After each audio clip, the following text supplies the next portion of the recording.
반갑습니다.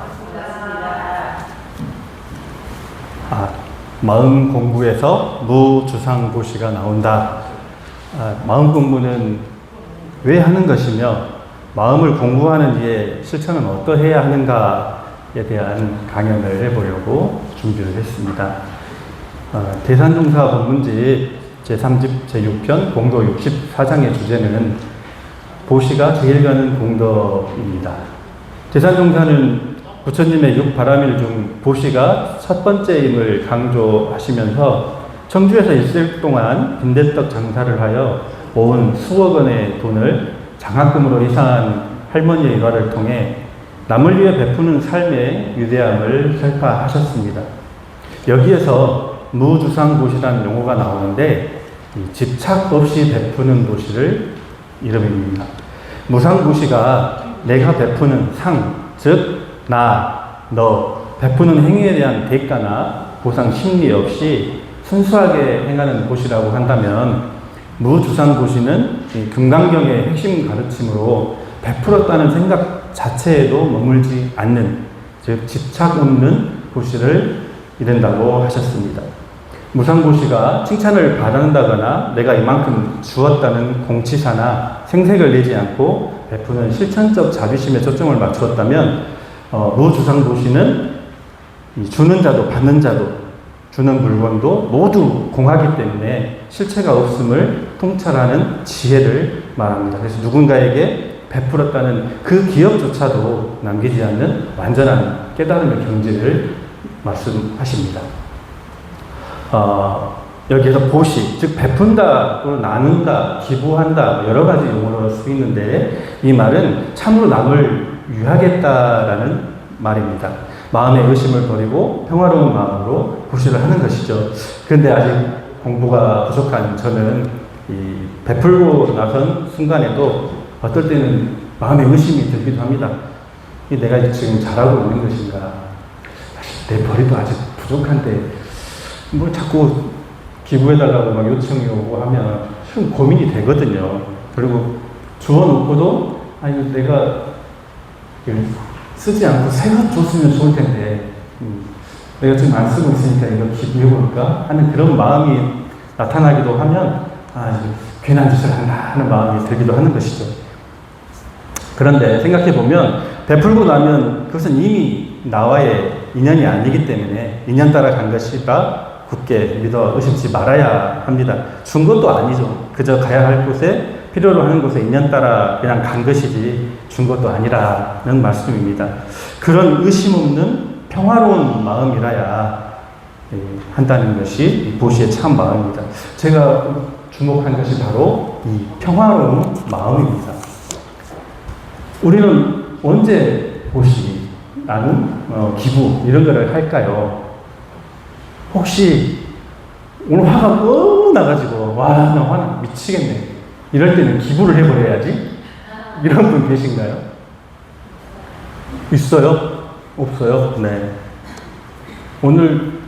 어제죠. 어제 그냥 괜한 마음에 로또를 하나 샀는데 그거 당첨되면 한 50%는 기부해야지 이런 분 계실까요? 쉽지 않죠. 네. 그 마음 내는 것조차도 쉽지 않습니다. 근데 물론 화가 머리끝까지 치밀어가지고 너희들 안 줘. 나 다 그냥 사회에 환원해버릴 거야. 라고 기부하는 경우는 종종 있습니다. 네.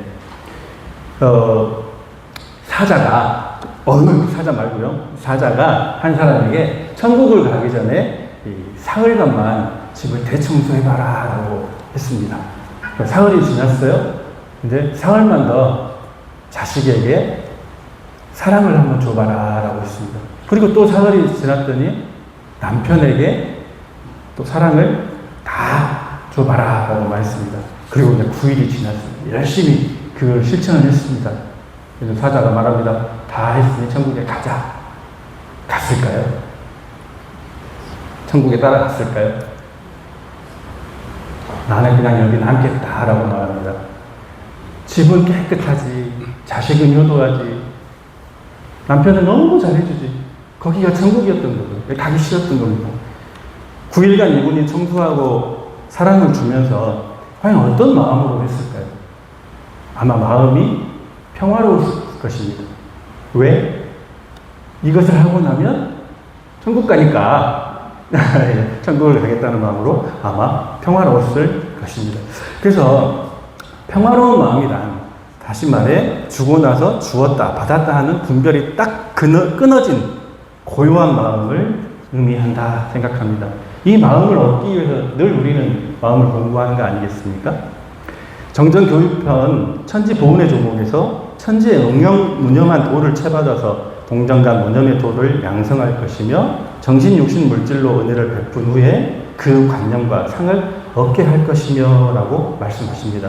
저는 이 본문을 마음 공부란 천지의 응용무념한 도를 채받아서 동정과 무념의 도를 양성하는 것이고 무주상부시는 정신, 육신, 물질로 은혜를 베푼 후에는 그 관념과 상을 없이 하는 것이라고 해석해 봤습니다. 불가에서 보시에는 세 가지가 있다고 합니다. 제시, 법시, 무예시 이렇게 세 가지의 이름인데요. 제시라는 것은 말 그대로 돈이나 재물을 내 재량껏 보시하는 것입니다. 법시는 진리의 말씀을 다른 이에게 전하는 것이죠. 다른 말로 하면 교화라고 표현할 수 있겠습니다. 무예시는 뜻 그대로 두려움을 없게 하는 것, 상대방의 마음을 편안하게 해주는 것을 말합니다. 우리가 나는 가난하고 지금 나에게 줄 것도 없고 또 머리에 든 것도 없으니까 실상 내가 제시나 법시나 별로 할 게 없어 라고 하는 생각을 갖게 마련입니다. 가진 것 하나 없고 아는 것 하나 없이도 실천할 수 있는 것이 있다면 바로 무외시일 것입니다. 얼굴 표정을 밝게 해주는 것, 따뜻한 말 한마디 건네주는 것, 칭찬 한마디, 남을 대할 때 항상 밝은 모습으로 보여주는 것, 이런 것들이 훌륭한 무외시가 될 수 있다고 봅니다. 남의 어려움을 함께 들어주고 함께 고민하고 또 즐거움이 있을 때는 함께 웃어주는 마음의 여유야말로 이 진정한 무외시에서 나오는 것이라고 생각을 합니다. 혹시 교도님들은 성선설이 옳다고 생각하십니까? 성악설이 옳다고 생각하십니까? 어느 쪽이 더? 네, 공부하신 분들은 어느 쪽도 아니라고 하시고 저는 지금까지 성악설이 옳다라고 생각하는 쪽에 속해 있었습니다. 얘가 태어났어요. 갓난쟁이가 막 웁니다.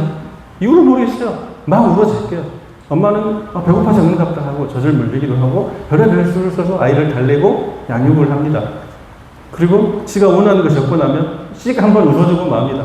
나쁘죠? 그렇잖아요.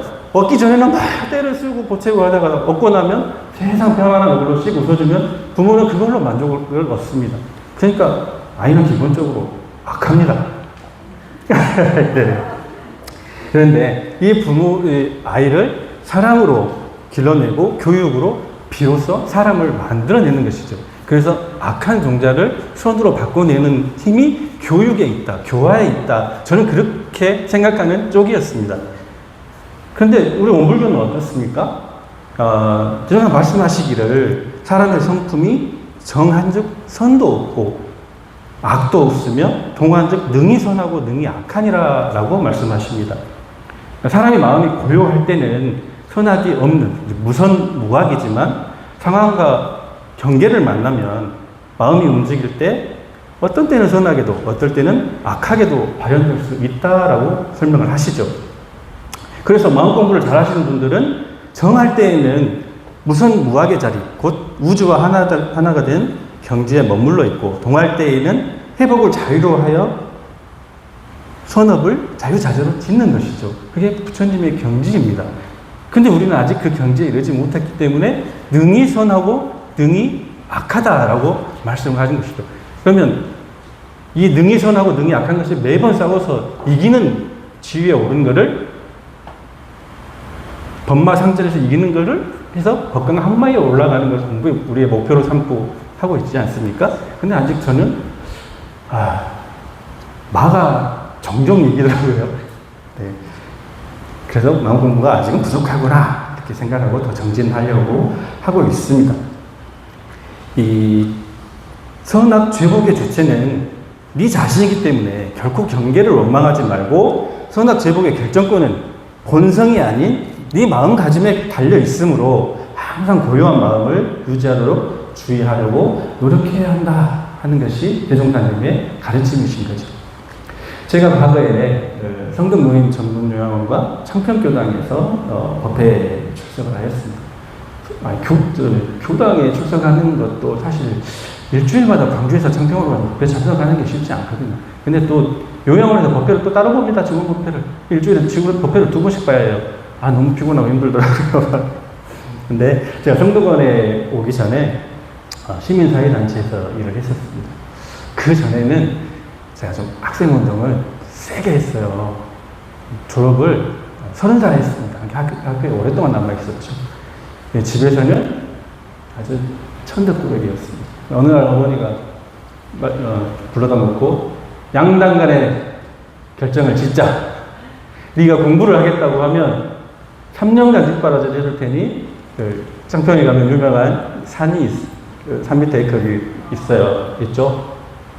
잊어버렸네, 우리 동네인데. 네, 거기 가서 공부를 하면 3년 동안 뒷바라지 해줄 것이고, 아니면 1년 후에 창평교당에서 노인 요양원을 불사를 하니 1년간 복지 공부를 해가지고 성덕원에 취직을 해라. 그래서 제가 쉬운 길을 택합니다. 3년간 공부를 못하겠고 이미 공부를 놔버렸으니까 알겠습니다. 그래서 사이버적으로 공부를 하고 1년 후에 성덕요양원에 요양원으로 취업을 하게 됐습니다. 중고생 시절에 교당에 다녔던 기억은 정말 거짓말처럼 사라지고 없었습니다. 저는 이미 유물론자가 되어 있었거든요. 신을 믿지 않습니다. 그래서 취업을 했어도 약자인 우리 직원들 편에 서야 하는 것이 늘 당연하다고 생각을 했습니다. 그래서 원장님이자 교무님이셨던 진타원님과 부딪히는 일이 잦았습니다. 그러던 중 제가 대사 한 줄을 만납니다. 대사. 높은 스님 말고요. 옳음과 친절함 중에 하나를 택해야 한다면 친절을 택해라. 영화 가족영화인데요. 원더라는 영화에 나오는 대사입니다. 거기에 주인공이 우리가 다른 사람이 무슨 생각을 하는지 안다면 아무도 평범하지 않다는 것을 알게 될 것입니다. 부디 친절하세요. 모든 사람이 힘든 싸움을 치르고 있으니까요. 어떤 사람에 대해 정말로 알고 싶다면 바라보기만 하면 됩니다. 라는 대사가 등장을 합니다. 머리가 경종이 울립니다. 땡 하고. 행운이 겹쳤는지 그동안 교무님들이 맡아서 하시던 사무국장직을 제가 최초로 맡게 되었습니다. 맡기 쉬운 거죠. 중간관리자가 되어 보니까 그동안 보이는 것 생각했던 것이 완전히 달리 보입니다. 달리 생각이 됩니다. 평사원으로 알던 것과는 차원이 다른 문제였죠. 어떤 것을 실행을 하려면 예산을 고려해야 되고 또 인사를 고려해야 되고 우리 전체가 가지고 있는 직원들의 역량이 그거를 뒷받침할 수 있는지를 고려해야 했습니다. 30명 넘는 직원 중에 남자가 저와 관리원 2명이었습니다. 아득하시죠? 매일매일 여직원들이 다양한 불만을 가지고 찾아옵니다. 그러면서 교당 법회 사회자의 몫도 당연히 제 몫이 되었습니다. 교무님이 한 분밖에 안 계시니까. 매주 설명 기도문을 작성해야 하는 것은 물론 교무님과 회장님이 부재하실 때에는 법회 설교까지 봐야 했습니다. 지금 생각하니 정말 아찔했던 나날들이었습니다. 행정업무 봐야지, 법회까지 책임져야지 정말 많은 공부를 해야 했거든요. 어느 날 지친 몸과 마음으로 퇴근을 준비하고 있던 저에게 교도회장님께서 조용히 말씀하십니다. 우리 기른이가 초창기에 주머니 속에 든 송곳같이 문둥문둥 날카로운 게 튀어나왔는데 이제 둥글둥글한 약돌이 됐구나, 이렇게 말씀을 해주셨어요. 제가 교장에서 마이크를 잡으면 제 목소리가 듣는 교도님들에게 평온하고 안정을 줄 수 있는 목소리가 되게 해달라 기도를 하고 사회를 임했습니다.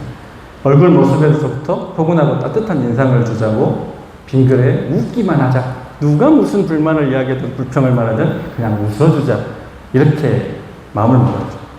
이런저런 불평, 불만을 다 들어주고 그 사람 얼굴만 봐도 만나기만 해도 기쁘고 행복한 사람으로 기억이 되고 싶었거든요.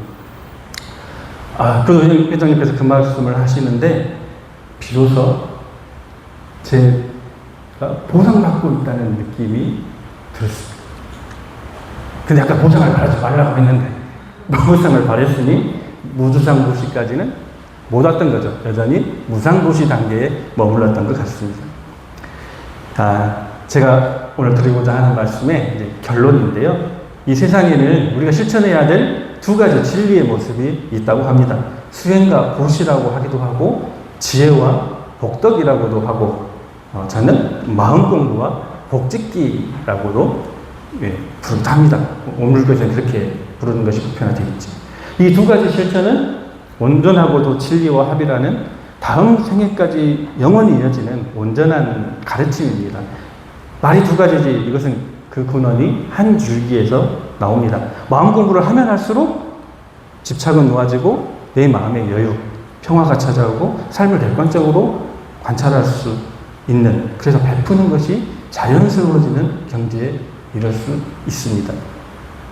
이웃 종교에서 더 장성스러운 예배, 더 간절한 예물이 아니라 성전 바깥에서 고통하며 어려움을 겪고 있는 가난한 이웃에 대한 올바른 행실이야말로 성전 안에서 드려지는 예배를 예배답게 한다는 가르침이 있습니다.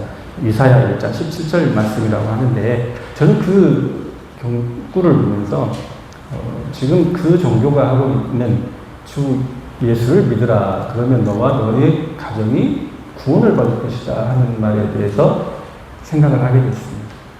그 말은 바뀌어야 합니다. 예수처럼 살아야 하는 것이죠. 그래서 그때야만 나와 내 이웃이 구원을 받을 수 있는 것입니다.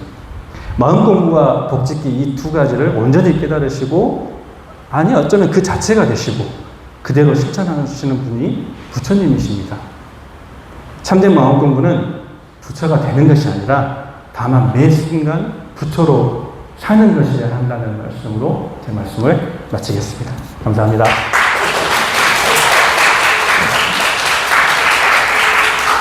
네, 감사합니다.